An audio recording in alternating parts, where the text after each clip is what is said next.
Assalamualaikum warahmatullahi wabarakatuh. Nama saya Rizka Grisliana, NIM 222021198, Prodi Sistem Komputer. Di sini saya akan mempresentasikan tugas UAS artikel mengenai teknologi komputer masa kini atau masa depan. Judul artikel saya adalah Membangun router pada jaringan komputer menggunakan Ubuntu OS. Router merupakan salah satu komponen pada jaringan komputer yang mampu melewatkan data melalui sebuah jaringan atau internet menuju sasarannya melalui sebuah proses yang dikenal sebagai routing. Router berfungsi sebagai penghubung antar dua atau lebih jaringan untuk meneruskan data dari satu jaringan ke jaringan lainnya. Berdasarkan cara routingnya, ada dua jenis router. Yang pertama adalah router statis. Router statis adalah router yang menentukan jalur spesifik yang ditentukan oleh pengguna untuk meneruskan paket dari sumber ke tujuan. Jalur ini ditentukan oleh administrator untuk mengendalikan perilaku routing dari IP internetwork. Jalur statis adalah jalur yang dipelajari oleh router ketika seorang administrator membentuk jalur secara manual. Administrator harus memperbarui jalur statis ini secara manual ketika terjadi perubahan topologi antar jaringan. Cara mengkonfigurasi router statis adalah dengan menggunakan tabel router secara manual. Tidak terjadi perubahan dinamis dalam tabel ini selama rute atau jalur aktif. Yang kedua adalah router dinamis. Router dinamis adalah router yang menentukan jalur yang dibentuk secara otomatis oleh router itu sendiri sesuai dengan konfigurasi yang dibuat. Jika ada perubahan topologi antar jaringan, maka router akan membuat routing yang baru secara otomatis. Jaringan komputer terbagi atas 3 bagian. Yang pertama, jaringan berbasis server dan client server. Yang kedua, jaringan peer-to-peer. Dan yang ketiga adalah jaringan hybrid. Peralatan jaringan yang umum digunakan untuk jaringan berbasis kabel maupun nirkabel, yaitu pertama, kabel UTP.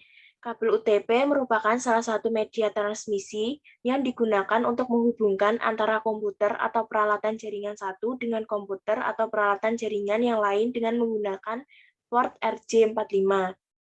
Yang kedua, NIC. NIC merupakan peralatan yang berhubungan langsung dengan komputer dan didesain agar komputer-komputer jaringan dapat saling berkomunikasi.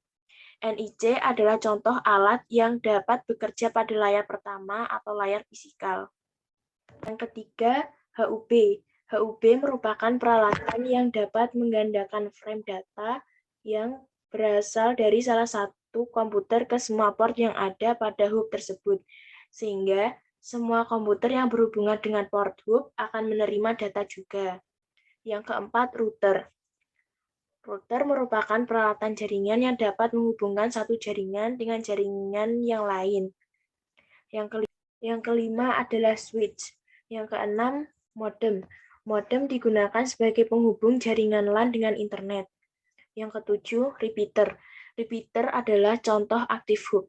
Repeater adalah peralatan yang dapat menerima sinyal, kemudian memperkuat dan mengirim kembali sinyal tersebut ke tempat lain, sehingga sinyal dapat menjangkau tempat-tempat yang lebih jauh.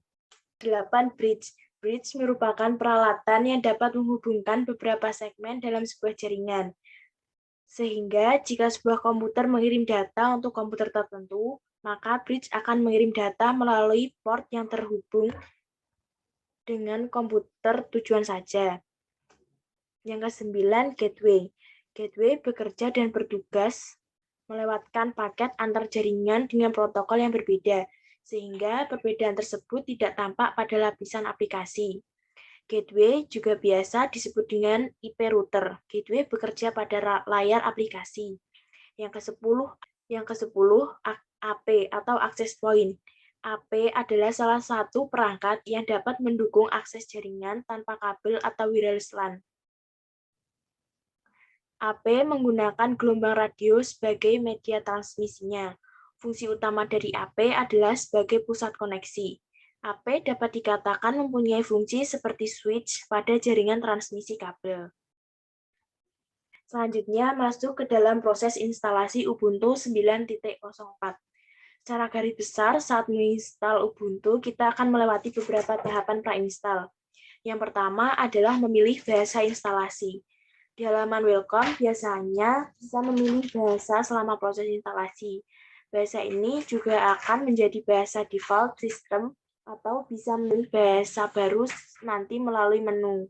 Kedua adalah memilih lokasi dan zona waktu atau time zone. Memilih lokasi dan zona waktu sesuai dengan lokasi dan zona waktu saat ini. Tiga, memilih layout keyboard.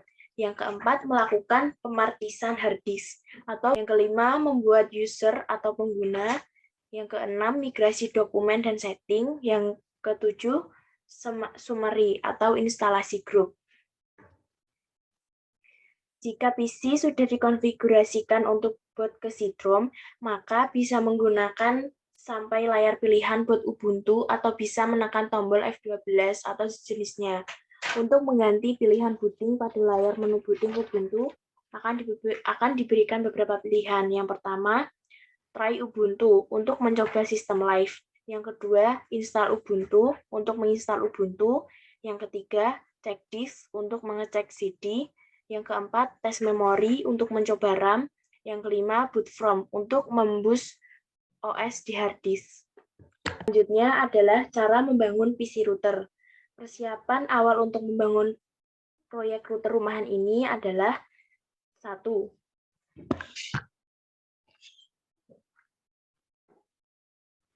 Yang pertama, 1 unit PC atau laptop yang dilengkapi dengan 2 LAN card. LAN card pertama akan terkoneksi ke internet, dan LAN card yang kedua akan terhubung ke switch yang untuk selanjutnya disebut komputer gateway. Yang kedua, 2 unit PC atau laptop untuk dijadikan komputer klien. Yang ketiga, 1 buah switch. Yang keempat, kabel UTP tipe cross. Yang kelima, koneksi internet. Dan yang keenam adalah instalasi komponen utama router. Sebagai langkah awal, siapkan PC atau laptop yang sudah terinstall Ubuntu dan memiliki koneksi internet aktif. Ada 2 komponen yang harus diinstal sebelum memfungsikan PC sebagai router, yaitu Virus Starter dan DHCP. Komponen DHCP hanya perlu dipasang untuk alamat IP yang dialokasikan otomatis kepada klien. Yang kedua, untuk mencari paket Virus Starter, dapat memanfaatkan fasilitas Quick Search. Selanjutnya, dengan cara yang sama, lakukan pencarian untuk paket DHCP. Jika SPM menyajikan banyak pilihan, maka pastikan memilih paket DHCP 3 server. Kemudian klik tombol Apply dengan icon centang hijau yang ada di atasnya. Sisanya, biarkan Linux yang mengerjakan. Selain membangun PC router, kita juga harus membuat konfigurasi LAN connection. Untuk tahapan pertama, akan dilakukan konfigurasi terhadap koneksi LAN. Untuk penggunaan Telkom Speedy dibutuhkan 2 LAN card. LAN card pertama akan dikoneksikan ke switch, dan LAN card yang kedua untuk koneksi internet.